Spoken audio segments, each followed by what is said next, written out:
형제들한테 미움을 받고 죽음의 구덩이에 던져졌던 사람, 그리고 마침내 먼 타국에서 종살이를 했던 사람이 요셉입니다.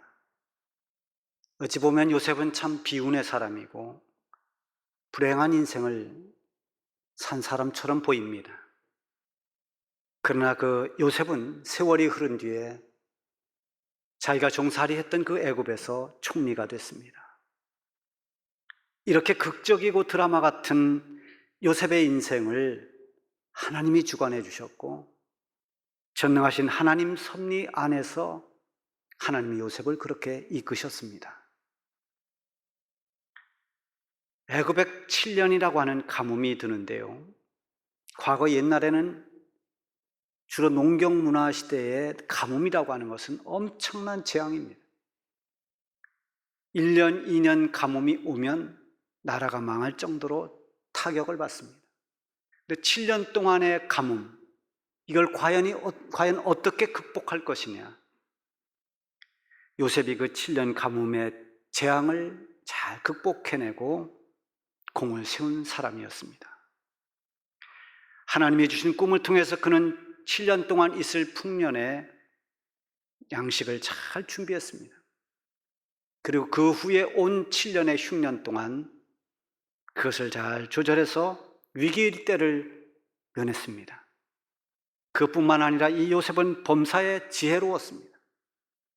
그래서 왕의 두터운 신임을 받게 됩니다.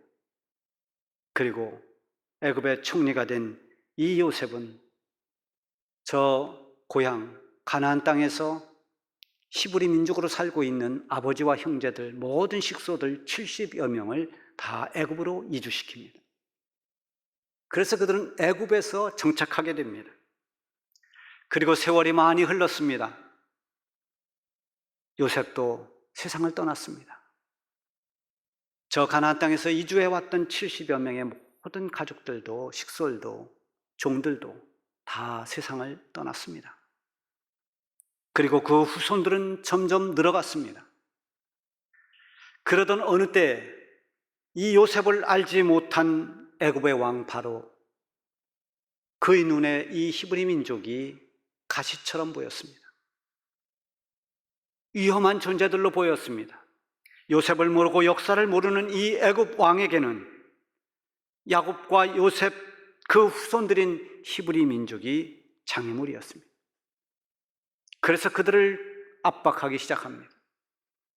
히브리 민족을 노예로 삼아서 노역에 동원시킵니다. 그리고 더 이상 그 사람들이 늘어나지 못하도록 남자아이를 낳으면 다 나일강에 던져서 산화 제한을 시키는 이런 무서운 정책을 썼습니다.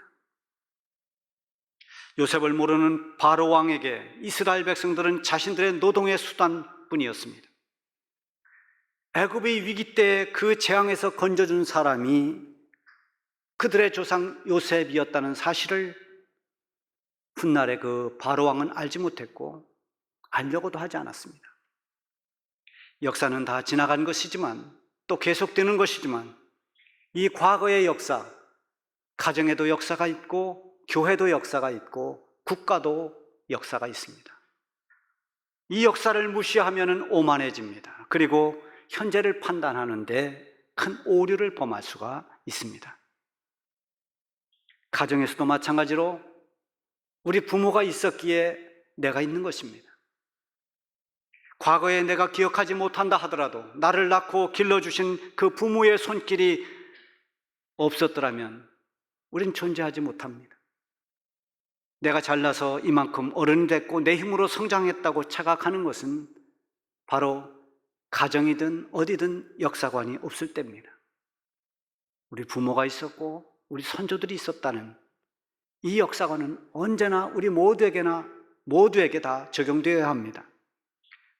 하나님께서 옛날 애굽에서 종살이하고 있던 이 하나님의 백성들을, 모세를 지도자로 세워서 그들을 해방시켰습니다. 출애굽 당시에 이스라엘 백성들을 가로막던 것은 홍해였습니다. 그 바다 앞에서 이스라엘 백성들은 절망했습니다. 그때 하나님께서 그 바다를 열어 육지처럼 건너도록 했습니다. 바다를 건너온 백성들은 하나님의 위대하심과 하나님이 베풀어 주신 그 기적에 감사하면서 거기서 춤을 추며 노래했습니다. 그리고 또 시간이 지났습니다. 광야를 지나는 동안 이스라엘 백성들에게 찾아온 그 고난 앞에서 그들은 과거 종살이에서 해방시키고 바다를 갈라서 육지처럼 건너게 하셨던 그 하나님의 은혜를 잊어버렸습니다. 그 감격의 역사를 잊어버리고 그들은 불평했습니다. 차라리 애굽으로 돌아가는 것이 낫다고 그렇게 말하는 사람들도 있었습니다. 홍해를 건너올 때 그 가슴 벅찬 감동은 점점 사라지고 그 후손들은 홍해 이야기를 지루한 옛 얘기로 들었습니다. 저희 장인어른이 6.25 전쟁 때 소대장이었습니다. 전쟁 한복판에 나가야 되는, 그래서 수많은 전쟁을 치렀습니다.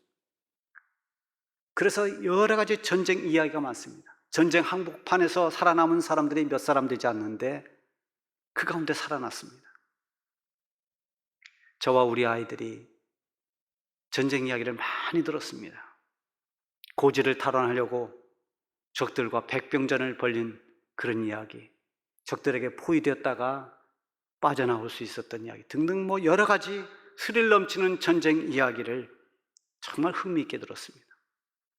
근데 같은 이야기를 몇 번 듣다 보니까 우리 아이들은 전쟁 얘기하면 슬슬 피하려고 했습니다. 이제 지루하다 그러면 다 안다 그거죠. 아마도 이스라엘 백성들도 그 부모 세대가 우리는 홍해를 이렇게 건넜다 해도 그 후손들은 아마 그것을 좀 지루하게 들었을 것입니다. 옛날에 우리 조상들이 너무 가난해서 그야말로 초근목피 시대를 이야기하면 공감을 잘 못합니다. 라면 끓여 먹지 그랬어요. 그런다고 합니다. 그럼에도 불구하고 이 역사의 이야기를, 과거의 역사를 아는 것은 참으로 중요한 것입니다. 전쟁의 역사를 들어야 오늘 이 시대가, 전쟁을 겪고 난 오늘 이 시대가 얼마나 감사한 일인지, 전쟁이 없다는 것, 그것이 얼마나 귀한 것인지, 예수님의 십자가의 사건, 그 과거의 역사를 수없이 듣고 또 들어야 주님의 은혜가 얼마나 귀한지를 잊지 않고 가슴에 새기는 것입니다. 어쨌든 이스라엘 백성들이 광야 40년 생활을 마치고 이제는 새로운 지도자 여호수아가 이끄는 이스라엘 백성들이 하나님이 약속하신 그 약속의 땅으로 들어가게 됩니다. 옛날 애굽을 탈출할 때 홍해를 건너야 했듯이 이들이 이제 가나안을 들어가려면 요단강을 건너야 됩니다. 이 요단강을 건너는 그 과정에서 하나님은 또다시 옛날 홍해를 가른 것처럼 또 다른 기적을 보여주셨습니다. 지금은 요단강이 굉장히 가보면 기대한 것처럼 그렇게 강 같질 않습니다. 그냥 어떤 마을의 큰 개울 정도밖에 되지 않는 것 같아요. 근데 그 당시에는 이 요단강이 굉장히 컸다고 합니다. 하나님께서 이스라엘 백성들이 다 요단강에 대기하고 있을 때 여호수아에게 이렇게 말씀하십니다. 내가 오늘부터 시작해서 너를 온 이스라엘의 목전에서 크게 하여 내가 모세와 함께 있었던 것 같이 너와 함께 있는 것을 그들이 알게 하리라. 그리고 여호수아에게 명령하도록 했습니다. 주저하지 말고 이제 언약궤를 맨 제사장들은 요단강물로 들어가라. 제사장들이 요단물을 밟는 그 순간 놀라운 일이 일어났습니다. 요단물이 멈췄습니다. 그리고 백성들은 무사히 그 요단강을 다 건너왔습니다. 여호수아 3장 마지막 절 17절에 보면 여호와의 언약궤를 맨 제사장들은 요단 가운데 마른 땅에 굳게 섰고 그 모든 백성이 요단을 건너기를 마칠 때까지 모든 이스라엘은 그 마른 땅으로 건너갔더라. 하나님께서 행하신 일입니다. 과거의 이스라엘 백성들이 홍해에서 길을 내셔서 그 길로 바다를 건너왔습니다.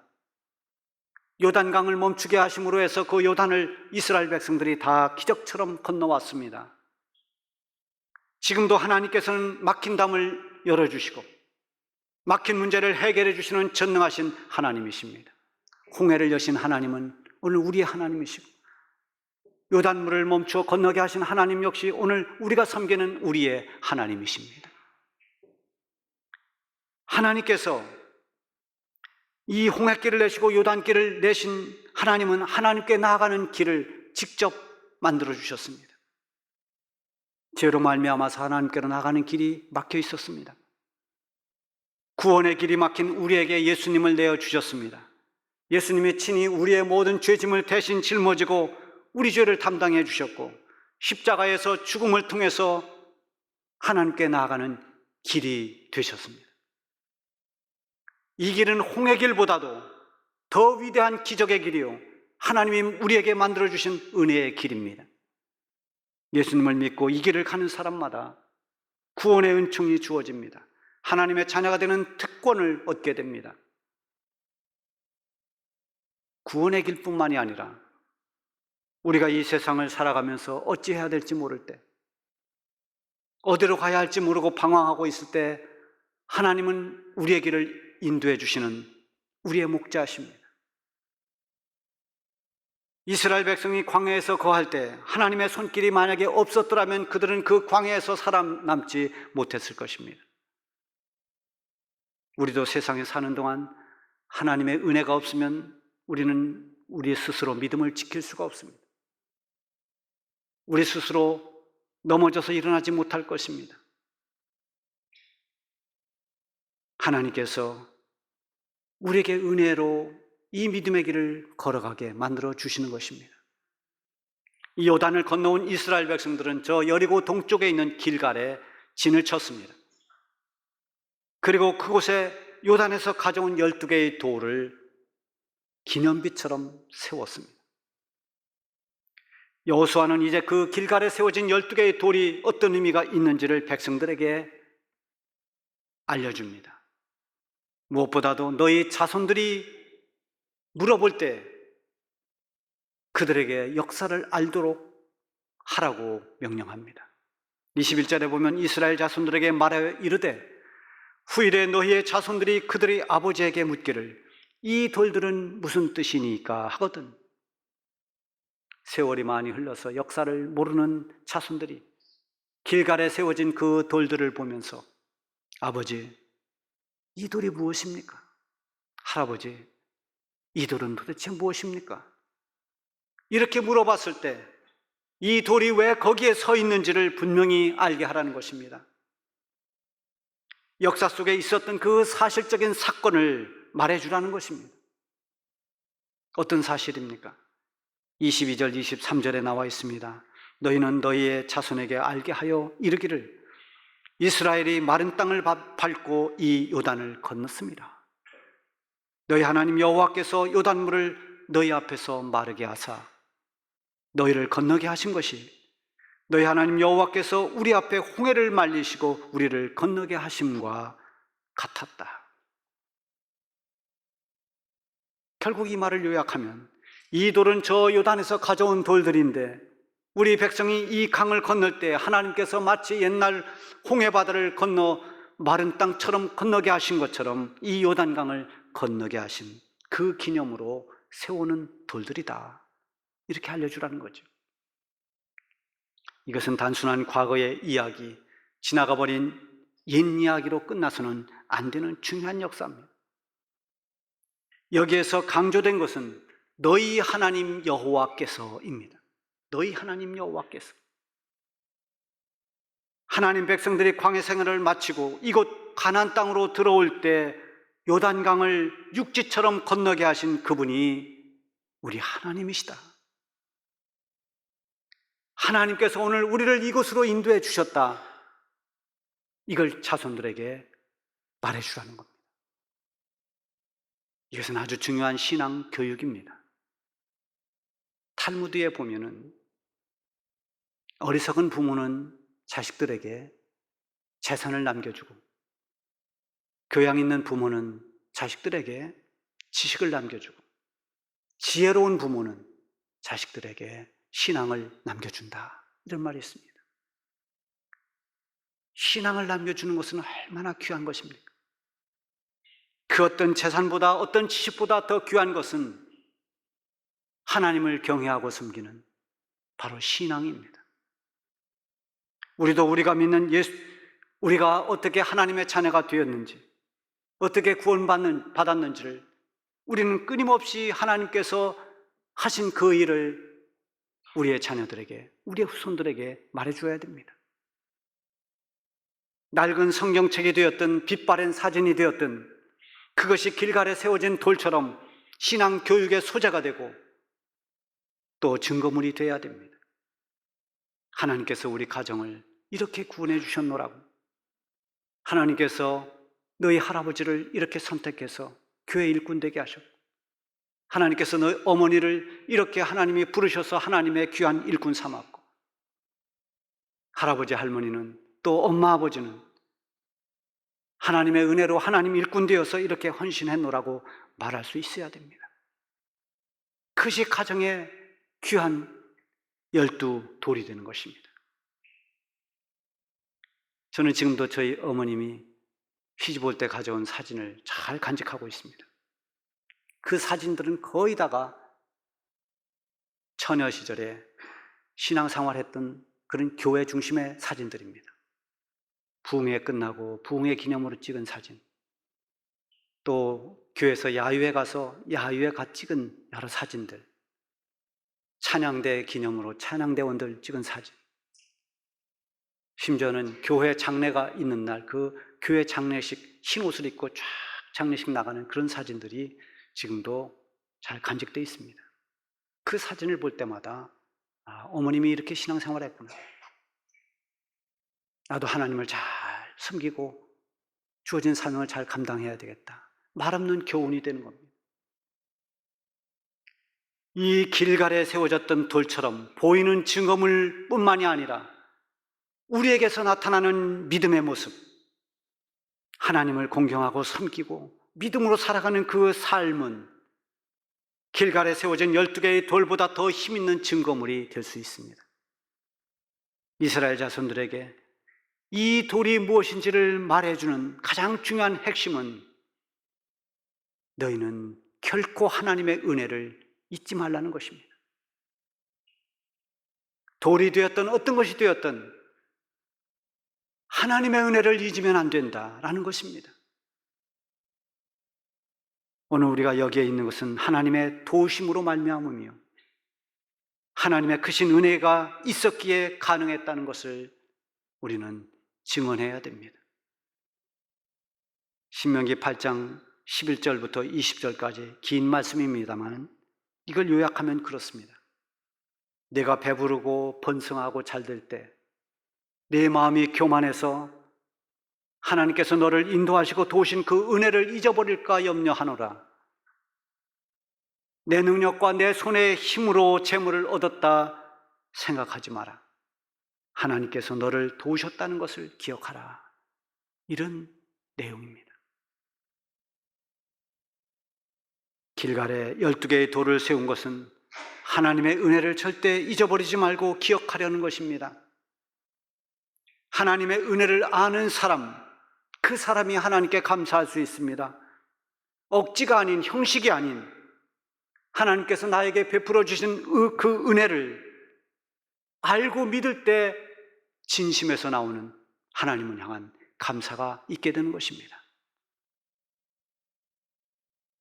다음 주일은 우리 교회 30년 동안 한결같이 인도해 주신 하나님께 감사하는 그런 감사 주일인 동시에 이 코로나의 상황에서도 금년에도 지켜주신 하나님의 은혜를 감사하는 추수감사절입니다. 하나님 은혜를 알고 우리를 도우시는 하나님께 마음을 다하는 그런 감사 주일이 되기를 바랍니다. 이스라엘 백성이 길갈에 세우던 돌들은 역사를 알게 하고 그 속에서 하나님께서 이스라엘 백성들을 어떻게 인도해 주셨음을 기억하고 감사하게 하려는 것입니다. 또한 그로 인해서 하나님의 그 위대하신 능력을 알게 할 뿐만 아니라 하나님을 경외하도록 하기 위함이라고 했습니다. 24절에 보면 이는 땅의 모든 백성에게 여호와의 손이 강하신 것을 알게 하며 너희가 너희 하나님 여호와를 항상 경외하게 하려 하심이라. 하나님의 손이 강하신 것을 알면은 이 세상의 어떤 것보다도 하나님을 의지하게 됩니다. 다윗이 골리앗과 대결할 때 골리앗에게 이렇게 말했습니다. 너는 칼과 창과 단창으로 내게 오지만 나는 만군의 여호와의 이름으로 너에게 가노라. 다윗은 칼과 창으로 무장한 이 거인 골리앗보다 만군의 하나님 여호와의 강하신 손의 능력을 더 의지했습니다. 하나님의 그 능력의 손을 믿었습니다. 하나님의 강한 손을 믿었기에 그는 골리앗이 들고 있는 창도 칼도 두렵지 않았던 것입니다. 우리 하나님의 손은 강하십니다. 나를 두렵게 하는 그 어떤 것보다도 더 강하신 하나님, 그 하나님을 의지하시기 바랍니다. 하나님의 강한 손을 의지하는 사람은 모든 문제와 장애물을 두려워하지 않고 이겨낼 수 있습니다. 여호와의 손이 강하신 것을 알면 전능하신 그 하나님을 경외하게 됩니다. 하나님을 가볍게 여기지 않습니다.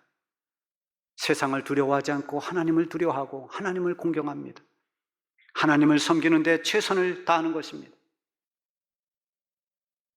아무리 코로나19로 인해서 우리에게 겁을 주어도 마치 교회 가면 이 강대상 밑에서 여러분이 앉은 그 의자 밑에서 코로나 병균이 스멀스멀 나오는 것처럼 왜곡을 시켜도 그래도 두려워하지 않고 하나님을 섬기고 예배하는 일을 멈추지 않는 것입니다.